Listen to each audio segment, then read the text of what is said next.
So, what I want to do tonight is to talk about a book that I'm in the process of writing, which is a biography of Gershom Scholem, the great historian of Jewish mysticism, or Kabbalah.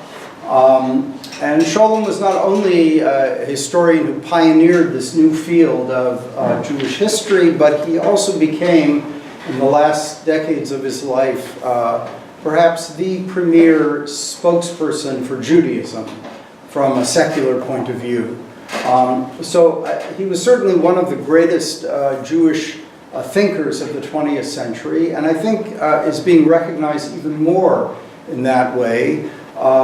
He was, for many years, people thought of Martin Buber, Franz Rosenzweig, but I think today, if you take a look at the kinds of articles and books that are written, Scholem is appeared as perhaps even a greater intellectual than those others. Now,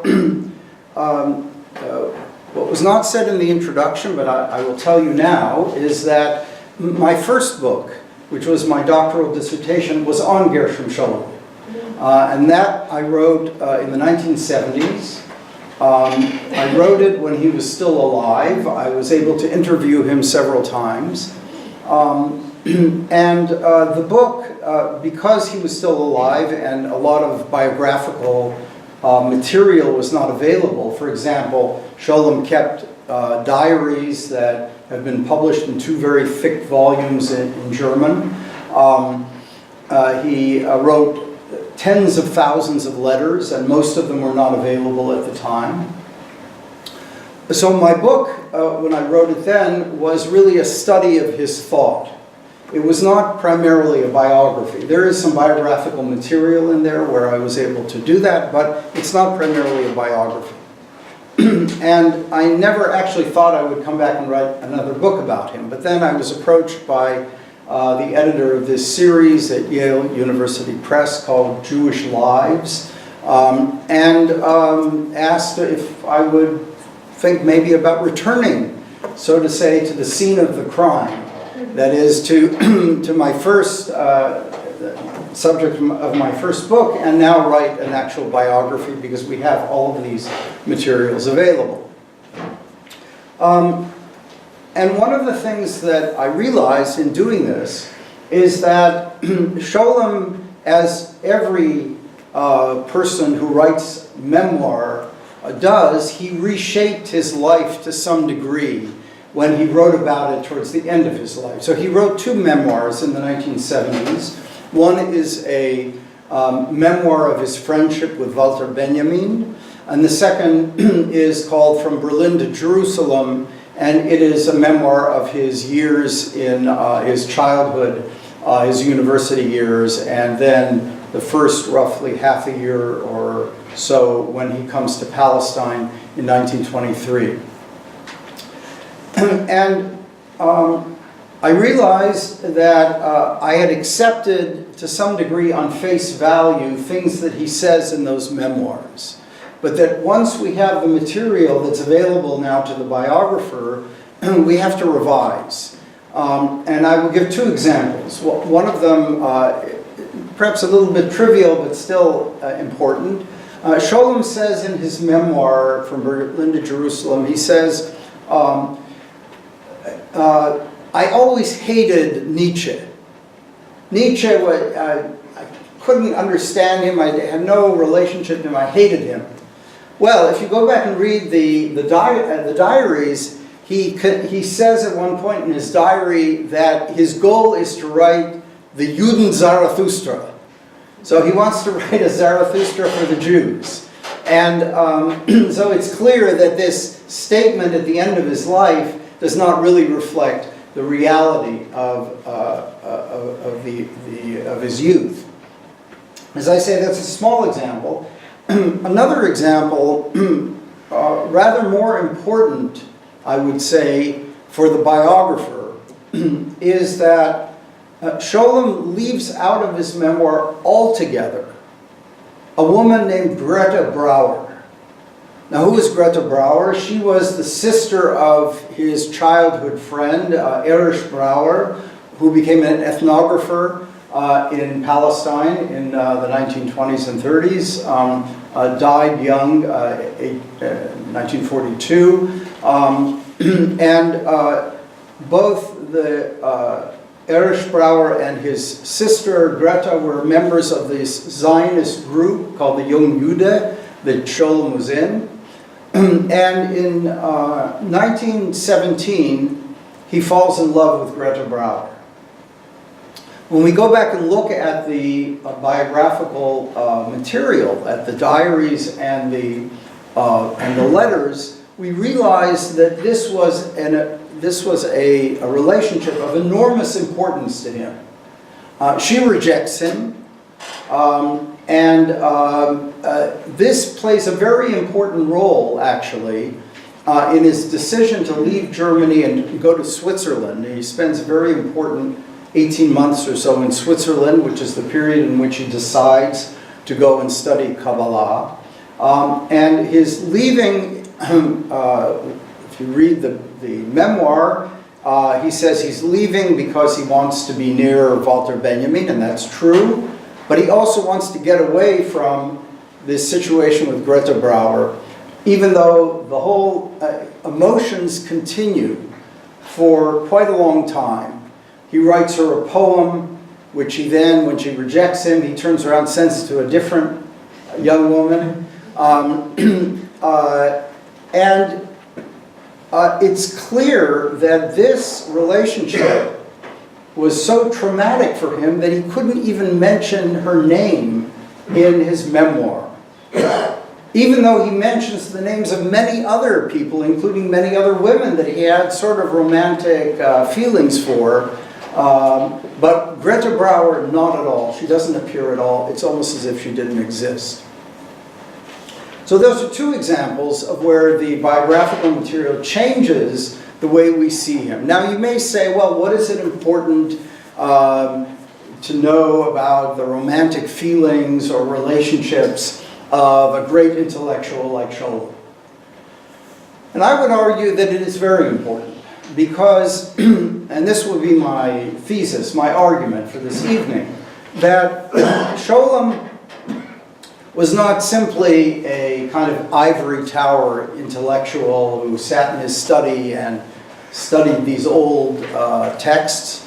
No, he was driven by enormous passion. And this passion was sometimes directed towards people, sometimes in a very negative way. He could be very angry, very hostile, but he could also be extremely romantic towards certain people. And these factors are very important, I think, for the biographer in trying to understand how this man actually operated, what actually made him operate as he did. What I'm going to do tonight is to talk about three different works of Scholem's, and to illustrate to you how both politics and personal sort of factors influence the way he wrote these works.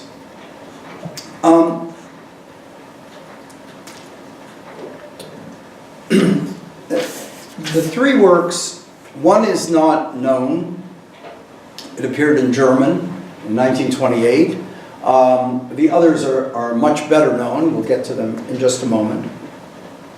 The first is, the first text in front of you, is a study of the Sabbatean theology of Abraham Cardozo. Now, in 1927, Scholem spent some time in Oxford looking at manuscripts, and he discovered a manuscript by Abraham Cardozo, who was one of the main followers of Shabtai Tzvi, the 17th century messianic figure, who converted to Islam, and then the movement largely collapsed, but certain people continue to believe that Shabtai Tzvi may have been the Messiah. And this, of course, was going to become one of Scholem's main subjects of scholarly inquiry. His first attempt to write about this subject comes in 1928. He's been in Palestine now 5 years. And during these 5 years, the 5-year period, leading up to this publication and then afterwards as well, Scholem is politically very active. He joins a circle of intellectuals called the Brit Shalom, which was a circle of intellectuals primarily around the Hebrew University, not exclusively. And this group believed in creating some kind of rapprochement with the Arabs. At some points, they seemed to advocate something like a binational state. Scholem was a very active member of the group. He was, in many ways, one of the youngest members. He was a junior professor at the Hebrew University. But he was a very active member, wrote a number of their manifestos. And when Scholem comes to Oxford and discovers this manuscript, he is not only interested in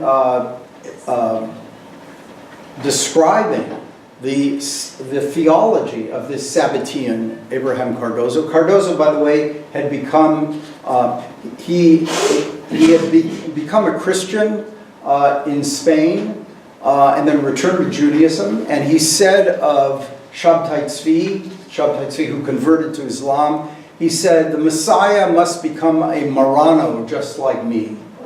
He must enter into a foreign religion in order to effect some kind of redemption. Now, at the end of Scholem's essay on Cardozo, we read the following passage. This is the very, very end of the essay. Thus it was that before the powers of world history uprooted Judaism in the 19th century, its reality was threatened from within. Okay? The 19th century being, of course, the age of emancipation and assimilation. But he says, no, the uprooting of Judaism, the turning it into something modern, starts from within. Already at that time, that is the time of Sabbateanism, the reality of the Hebrews, the sphere of Judaism threatened to become an illusion. Now, this phrase, the reality of the Hebrews, actually refers to a book that was written by a very strange German Jew named Oskar Goldberg. He was a kind of a magician. I could give a lecture on Goldberg and his book. What's interesting is that Scholem developed an obsession with Goldberg. And he kept referring to him in different places where it didn't make any sense. But here he refers to his book called The Reality of the Hebrews. The sphere of Judaism threatened to become an illusion. The messianic phraseology of Zionism is not the least of those Sabbatean temptations which could bring to disaster the renewal of Judaism. As transient in time as all the theological constructions, including those of Cardozo and Jacob Franc, the 18th century messianic figure, which we will return to, may be, the deepest and most destructive impulse of Sabbateanism, the hubris of the Jews, remains. Now this is incredible that he suddenly connects this historical subject from the 17th century with Zionism from his own time. When he says the messianic phraseology of Zionism, what is he referring to? He's referring here to the right-wing revisionists, the party of Jabotinsky, which were seen by the Brit Shalom members as their main enemies, that is, people who wanted some kind of a maximalist solution to the political problem of the Jews. And for Scholem, this messianic phraseology of Zionism is nothing but a 20th century version of Sabbateanism. So the Sabbateans undermine Judaism from within, create the possibility for modern modern Judaism, by destroying Judaism from within. But the same forces, the same kind of very destructive forces, are now operating within Zionism itself and can destroy it from within. So he then connects his historiography, his historical work, with his politics in this essay. This is not the only place he does this. He does it repeatedly in this period when he's active in Brit Shalom. He repeatedly refers to the enemies of Brit Shalom, specifically to the revisionists, as Sabbateans.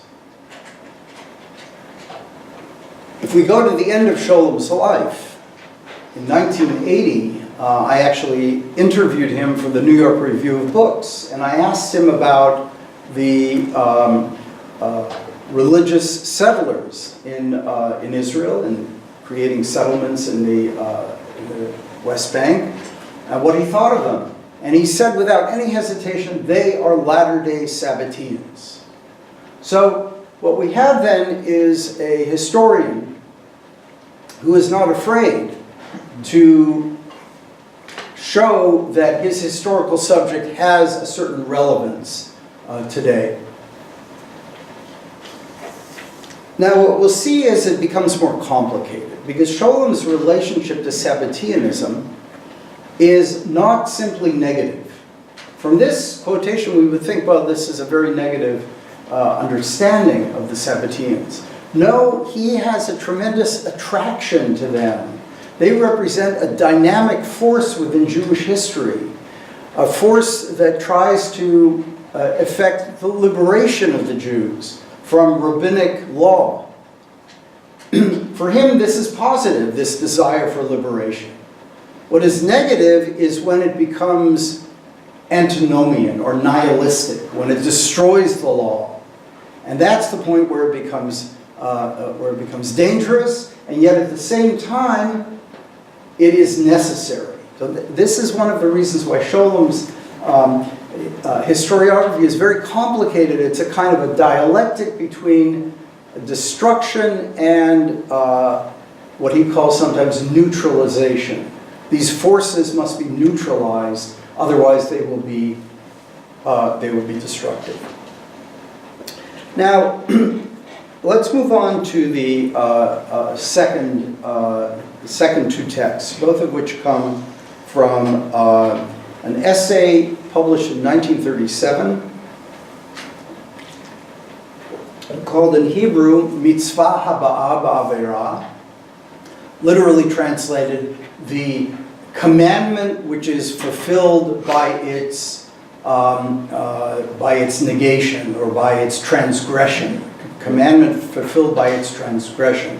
The translation of the essay that appeared in English translates it as redemption through sin, which is not an exact translation of the title, but it is nevertheless also captures this kind of paradoxical idea that the only way to be redeemed is by sinning, by transgressing the law.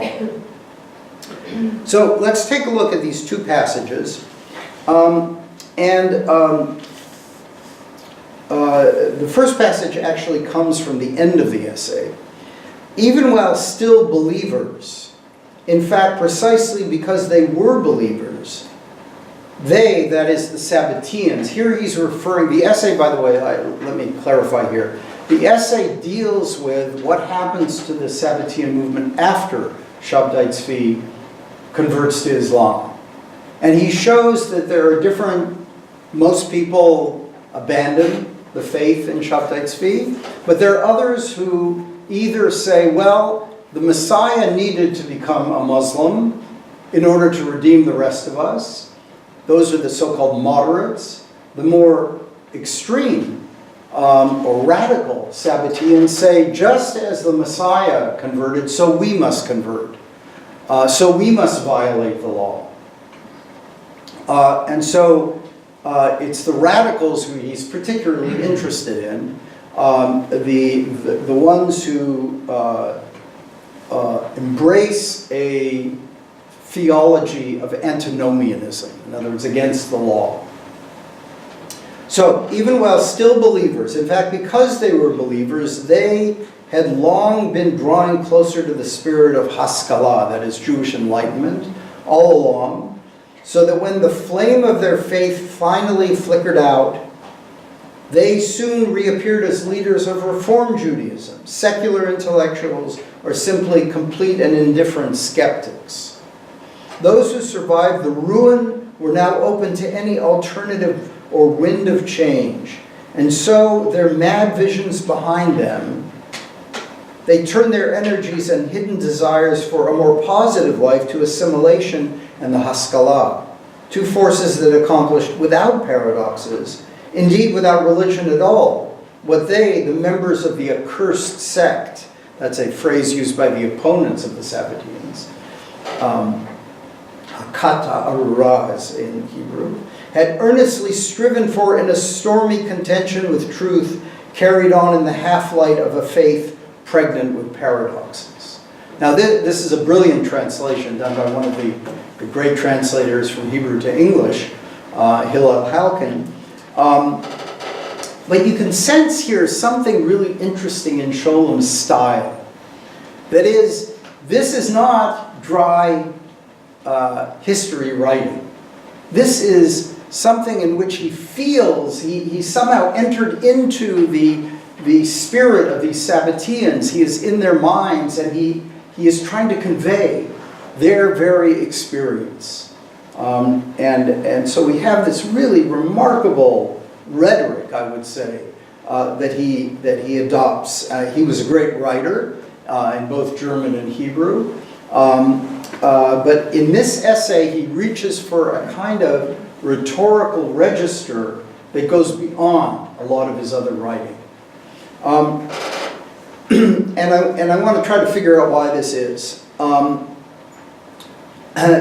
Second passage, which is about Jacob Franc. Now, I should say before I read the passage that Scholem presents the essay. He starts the essay by saying, people have written about the Sabbateans before, but they were apologetic. That is, either they were orthodox and they wanted to say this movement doesn't have anything to do with the Orthodox Jewish tradition, or they were enlighteners, rationalists, who also said this crazy movement, this mystical movement, also has nothing to do with the true Judaism. So in both cases, they rejected it as something peripheral, unimportant, actually disturbing. And nobody had written about it, he says, in an objective way. And that was his goal. His goal was to give now an objective account of the Sabbateans that was not informed by any kind of bias or prejudice. He writes, actually, in a letter to Walter Benjamin, it's only possible to do this because of Zionism. That is, it's no longer necessary to apologize for a movement like the Sabbateanism, because the fact that such a phenomenon exists in Judaism is not something we're embarrassed by. Okay, so that's important to understand as we come to reading the next passage. This is the section of the essay which deals with Jacob Franc. Jacob Franc was it seems, had connections with the Sabbateans in the Ottoman Empire. He creates his own movement in middle of the 18th century in Poland. He gets into a conflict with the rabbinic authorities. He becomes involved actually in making a ritual murder accusation against the Jews. There's an actual trial in 1759. And he then converts and leads his followers to convert to Catholicism. He's later imprisoned by the Polish state, and he ultimately passes on the leadership of his movement to his daughter, Eva, whom he designates as the earthly representation of the Shekhinah, that is, of the female aspect of God. It's a very complicated movement, very fascinating, and Scholem writes about Jacob Franc as follows. Jacob Franc will always be remembered as one of the most frightening phenomena in the whole of Jewish history. A religious leader who, whether for purely self-interested motives or otherwise, was in all his actions a truly corrupt and degenerate individual.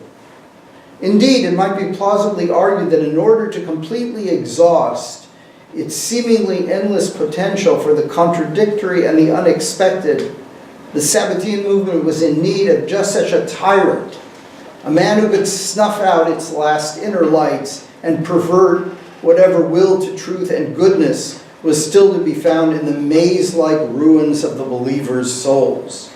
He remains a figure with something hidden, tremendous, if satanic power. Now, we are very far away from an objective presentation of Sabbateanism here.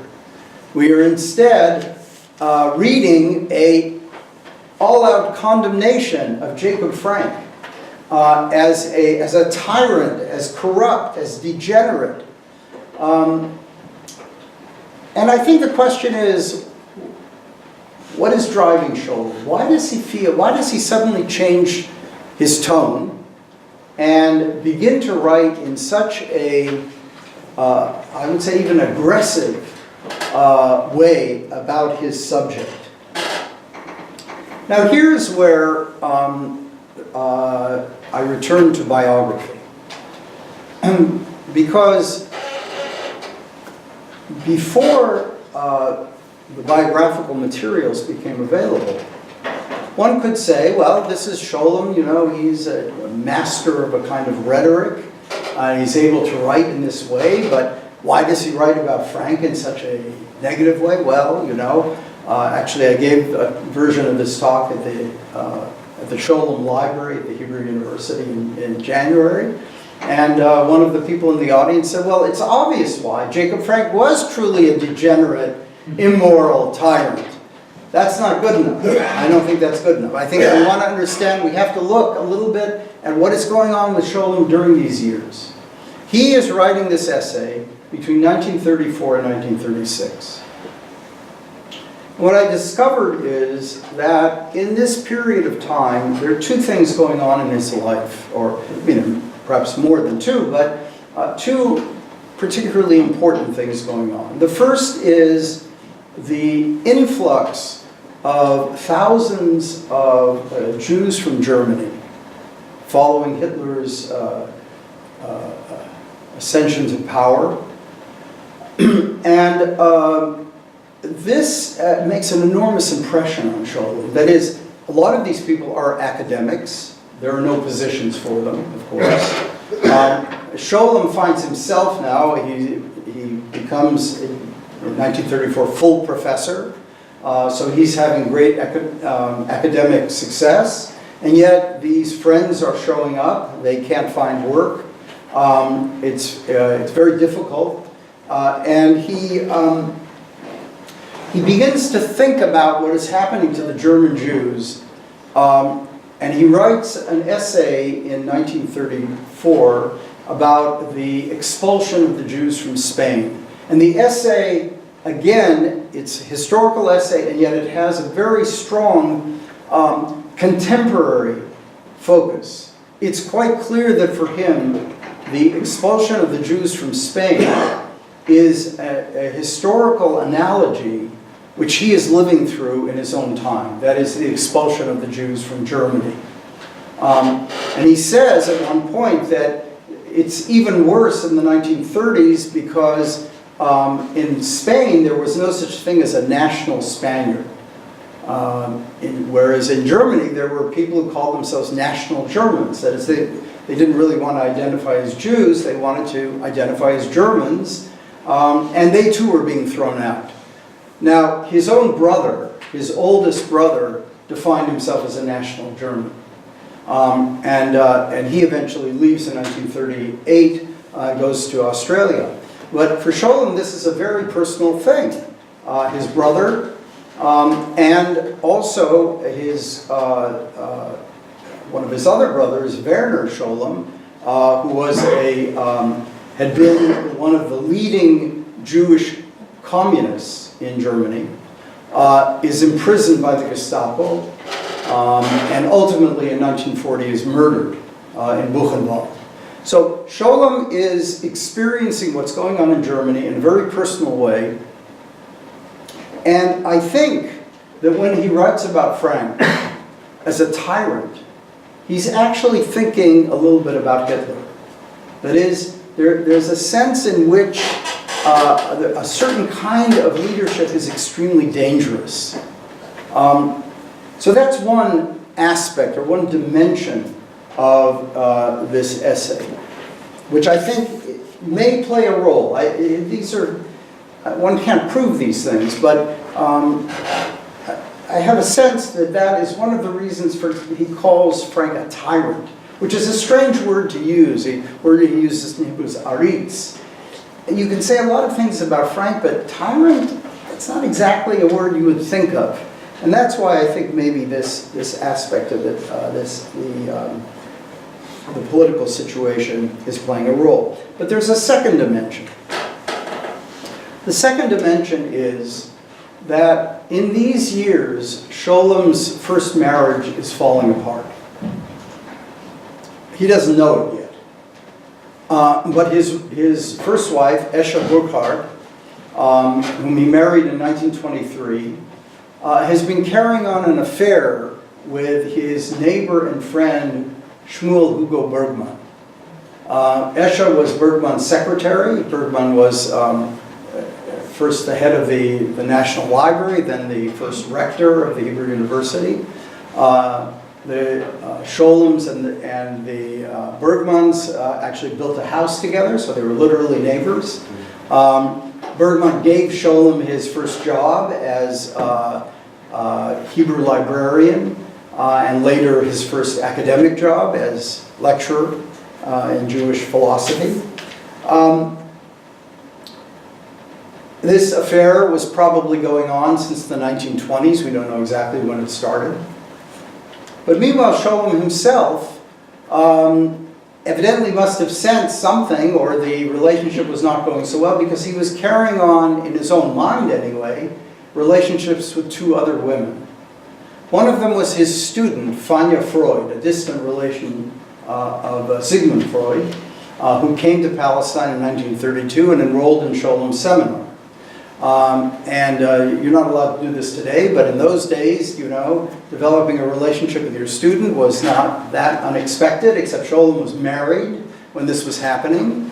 And it's going on for quite a while. I don't know exactly when it started, but certainly it had started by 1934. Meanwhile, one of his close friends, Karl Steinschneider, arrives in Palestine in April of 1933, together with another friend of his named Kitty Marks. She appears a number of times in the memoir about Benjamin. He had met her probably already in Germany, but again he meets her in Oxford. He is a witness at the wedding of Karl and Kitty in 1933. But sometime in 1934 he decides he's in love with her. And he starts writing her letters. And I uncovered these letters. Nobody even, I mean, they don't appear in any of his collected letters, because apparently nobody ever was aware that there was this file of about 70 letters in the archive. And he writes in his diary that this is the truest feeling that he's ever had for a woman. And even truer than his feelings for Greta. Remember Greta? So he's still thinking about her in 1934.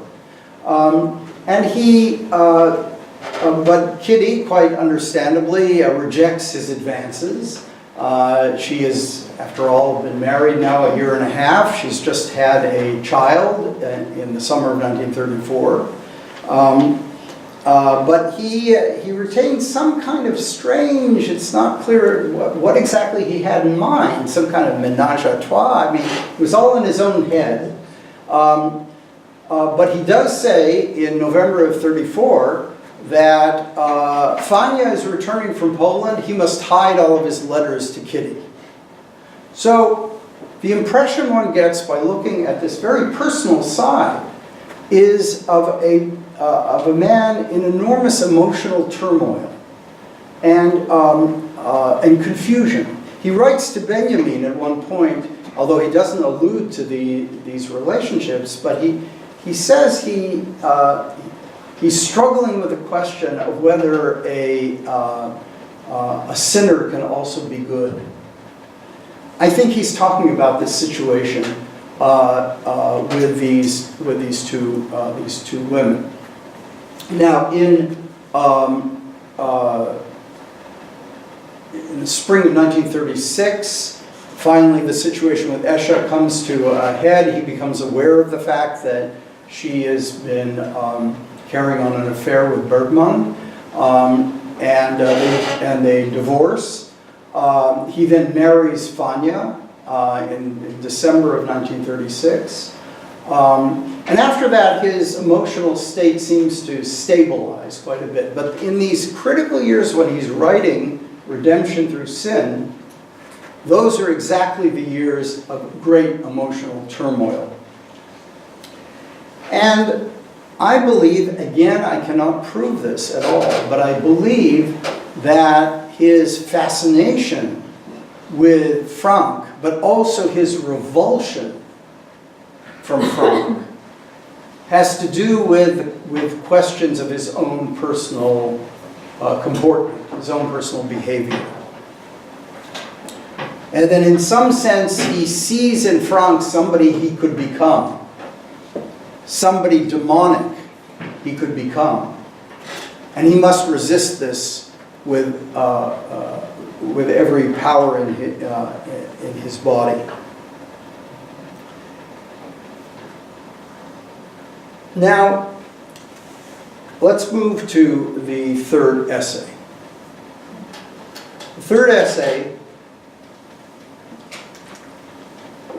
is 7 years later, 1944. It's an essay called Hirhurim, Mitoch Hirhurim al Chochmat Yisrael, from Meditations on the Science of Judaism. Meditations on the Science of Judaism. The subtitle is A Lecture for the 20th Anniversary of the founding of the Institute for Jewish Studies, which will never be delivered. So, but he publishes it in a very public place.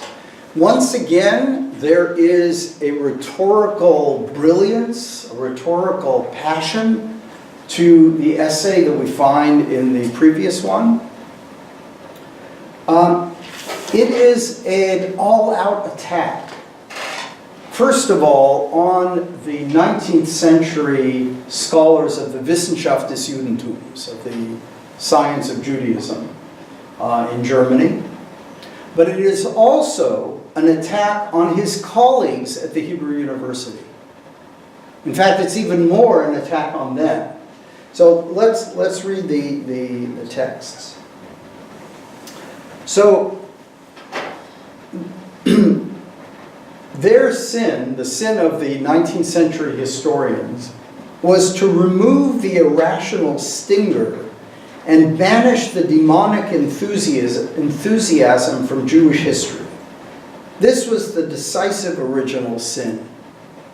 This terrifying giant, our history, is called to task, and this enormous creature, full of destructive power, made up of vitality, evil, and perfection, must contract itself, stunt its growth, and declare that it has no substance.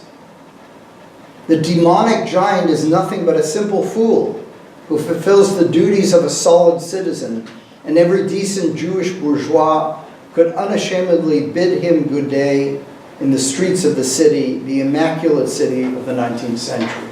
In other words, the 19th century historians got rid of all of this demonic power in Jewish history by making it rational, by making it acceptable to bourgeois society of the 19th century. Notice the language that he uses here: irrational stinger, demonic enthusiasm. These are powerful words that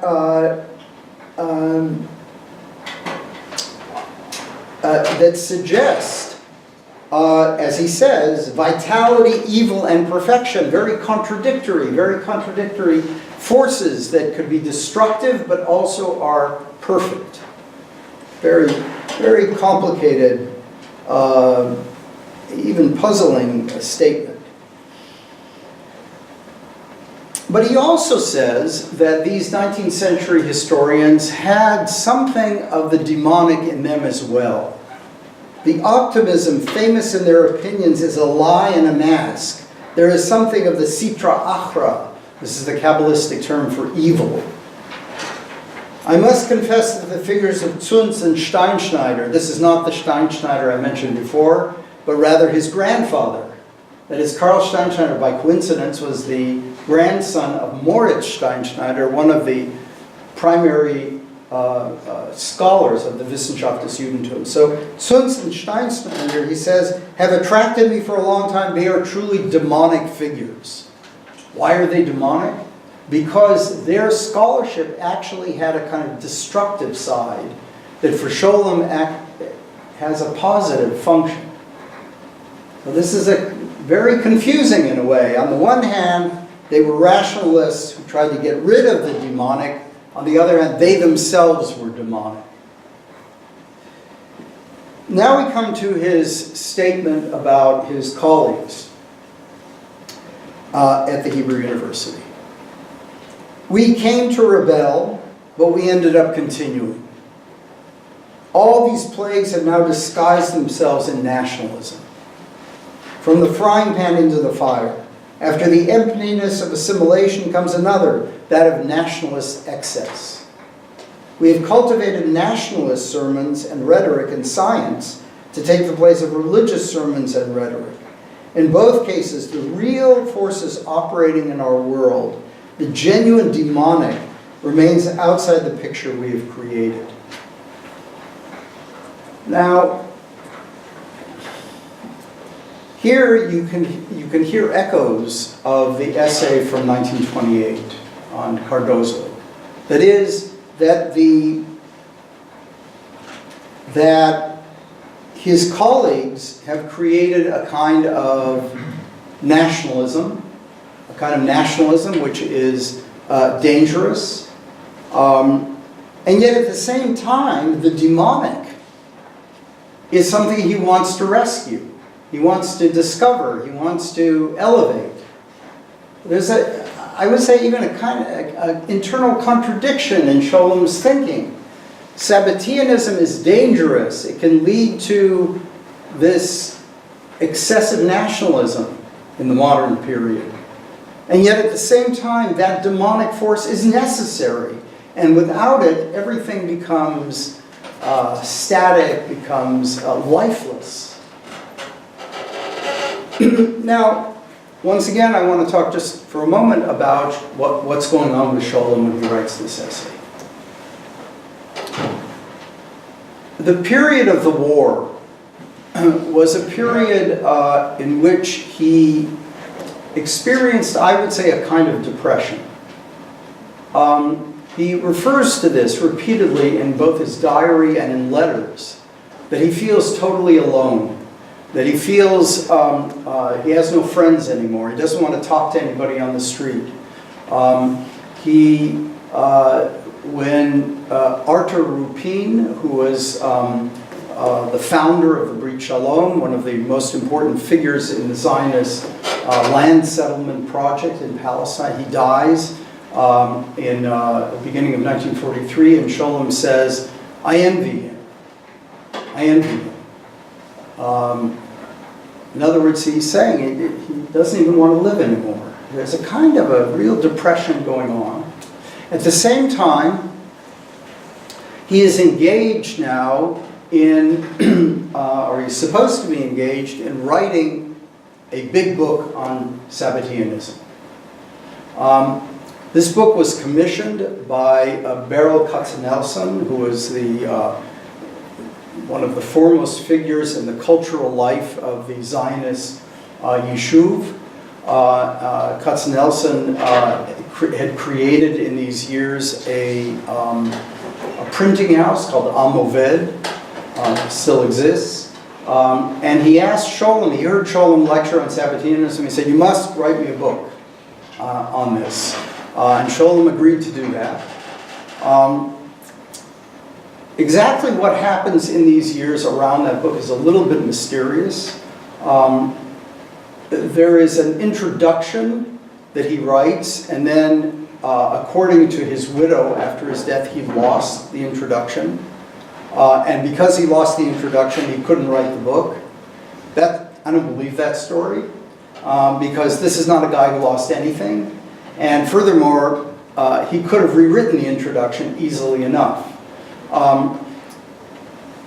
The introduction was published in a second edition of his book on Shabtai Tzvi, his biography of Shabtai Tzvi, so we know what it looks like. So this is not an entirely convincing story. It also turns out that he actually had promised the book to two different people, to Biale Katznelson, but also to Zalman Shuken, who was his patron. Zalman Shuken, the great department store magnate, and also publisher. And he funded Scholem's research. And Scholem had promised him the manuscript, but also to Katznelson.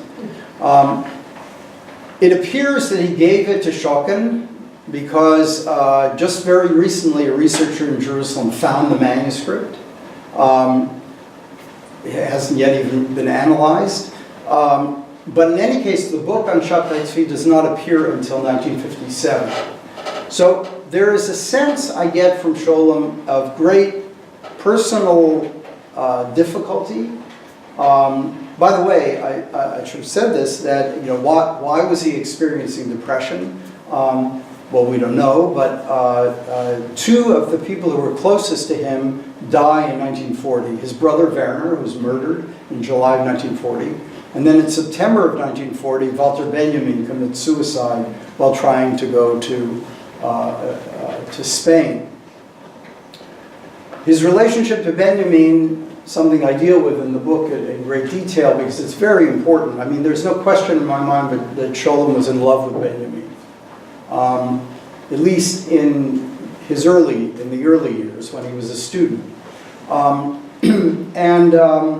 It was a relationship of great importance to him.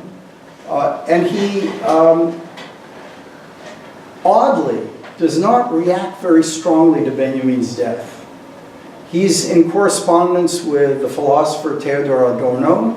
Adorno was also close to Benjamin and was trying to bring him to New York.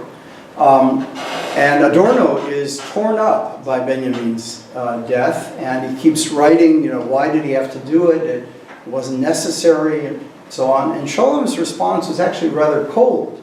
He basically says, okay, now we have to get on with assembling all of Benjamin's manuscripts and preserving his legacy. But his reaction to Benjamin's death is kind of suppressed.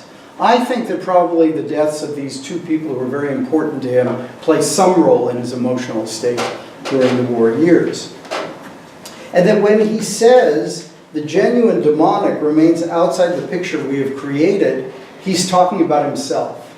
That is, he too has failed to do what he wanted to do, namely to write the definitive book about Shabtai Tzvi, which he ultimately, as I say, only does 13 years later.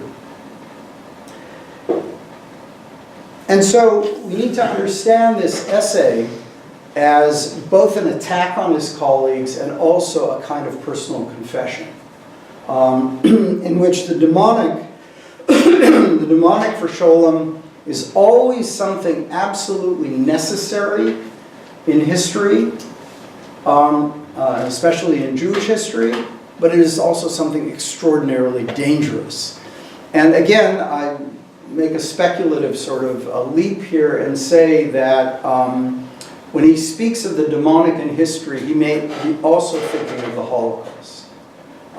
Because he becomes aware of what happened in Europe in late 1942, early 1943.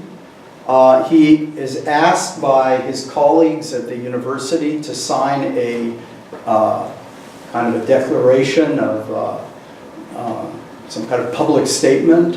He refuses to do so.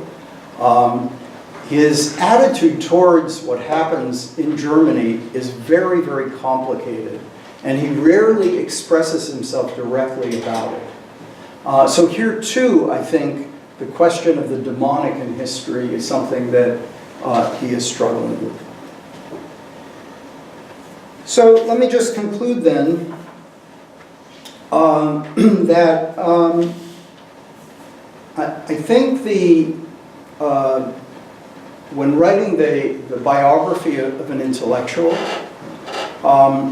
one can of course simply say, well, I'm only interested in what he wrote and you know, his thought, or you can try to find linkages between the writing and the person's inner state, insofar as you can learn about it from diaries, from letters, and from other sources. Thank you very much.